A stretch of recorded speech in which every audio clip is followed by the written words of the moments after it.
सिमट कर, तो वो भी कबूलियत का वक्त है। हतीम जो एक जो है दायरी शक्ल में है खाना काबा के साथ, उसके अंदर जो है वो जगह है, तो उस जगह के अंदर जाके दुआ करें। तवाफ के दौरान उस जगह के अंदर नहीं जाना, ये ख्याल रखना है। तवाफ उससे बाहर बाहर से होने, लेकिन वैसे किसी वक्त उसके अंदर जाके दुआ करें।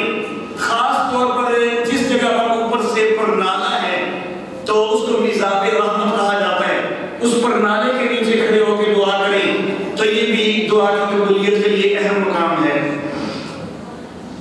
ज़मज़म जिस वक्त पिए तो ज़मज़म पीने के बाद दुआ करें। तवाफ के बाद भी जो ज़मज़म है उसके बाद भी, वैसे भी जब भी ज़मज़म पिए तो ज़मज़म के बाद दुआ करें, तो ये भी कबूलियत का वक्त है।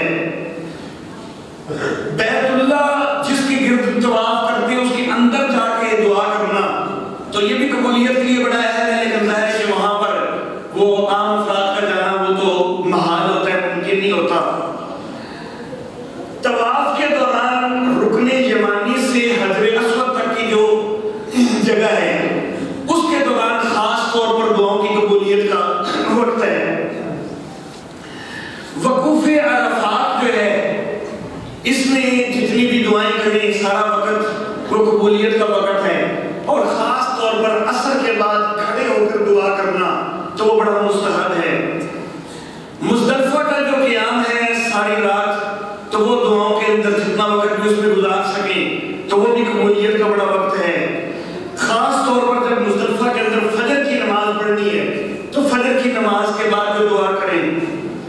और जब जुमरों की रमी करनी है तो रमी से फारिग होकर वो वक्त भी कबूलियत का वक्त है। और जिस वक्त आप खाना काबा से जुदा हो रहे हैं, तवाफ़े विदा करके अब आप इस मुक़द्दस घर से निकल रहे हैं, तो उस वक्त दुआ करना ये भी बड़ा अहम है, कबूलियत का वक्त है। अल्लाह रब्बुल इज़्ज़त हमें सबको जो है वो इस हज के सारे मनासिक जो है वो आसान अंदाज में जो है पूरे करने की तौफीक अता फरमाए। लेकिन अब सबसे अहम बात जो है, सबसे अहम बात वो ये है कि अकीदा दुरुस्त हो तो हज कबूल है। ये सारा कुछ करना है तो अपने अकीदे पे अच्छी तरह नजर करें, क्या मेरे अकीदे के अंदर कोई ऐसी कमजोरी तो नहीं, कोई शिरक वाला शाइबा तो नहीं। अगर शिरक वाला अकीदा मौजूद है ना तो कोई अमल कबूल नहीं होता। इसके लिए सिर्फ एक चीज जो है वो मैं जिक्र कर देता हूँ, उससे आपको अंदाजा हो जाएगा कि रहमत कायनात मोहम्मद अरबी सल्लल्लाहु अलैहि वसल्लम को मुखातब करते हुए अल्लाह रब्बुल इज़्ज़त ने कुरान हकीम में कहा है कि लइन अशरकता लयहबतन्ना अमलुका, ए नबी अगर तूने भी शिरक किए तेरे भी अमल बर्बाद हो जाएंगे। हालांकि नबी अकरम सल्लल्लाहु अलैहि वसल्लम से शिरक का शायबा भी नहीं, शिरक का शायबा तक भी नहीं हो सकता। तो ये ख्याल करना है कि नबी अकरम सल्लल्लाहु अलैहि वसल्लम से शिरक का शायबा भी नहीं, तब भी अल्लाह ने इतने शदीद लफ्ज़ इस्तेमाल किए हैं।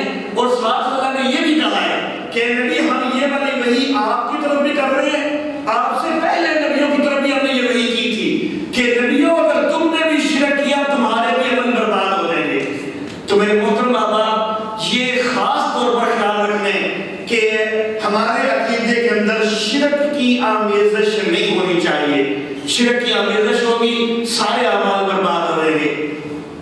रहमत कायनात सल्लल्लाहु अलैहि वसल्लम के रोज़े अक़दस पे सलाम करना जरूर करना है, सलाम करना, लेकिन ये नीयत रख के नहीं कि ये यहाँ सुनते हैं, सुनना साबित नहीं है। कुरान हकीम कहते हैं इन्नका मय्यतुन व इन्नहुम मय्यतून, ए नबी तू भी फौत हो जाने वाला है और ये सब भी फौत हो जाने वाले हैं। और कुरान कहता है कि मा अंत बिमुस्मिन मन फिल कुबूर और इन्नका ला तुस्मिउल मौता। तो नबी अकरम सल्लल्लाहु अलैहि वसल्लम को खुद अल्लाह ने मय्यत फरमाया है और अल्लाह खुद ही फरमा रहे हैं कि मुर्दों को नहीं सुनाया जा सकता। तो यहाँ पर भी ये ख्याल रखना है कि सलाम वहाँ पर जरूर करना है।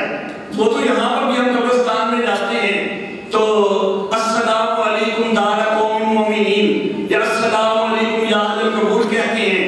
तो नबी अकरम सल्लल्लाहु अलैहि वसल्लम के रोज़े अक़दस पर भी अस्सलामु अलैका या अय्युहन नबी ये भी कह सकते हैं, अस्सलातु वस्सलामु अलैका या रसूलल्लाह ये भी कह सकते हैं, क्योंकि वहाँ पर हाज़िर का सीगा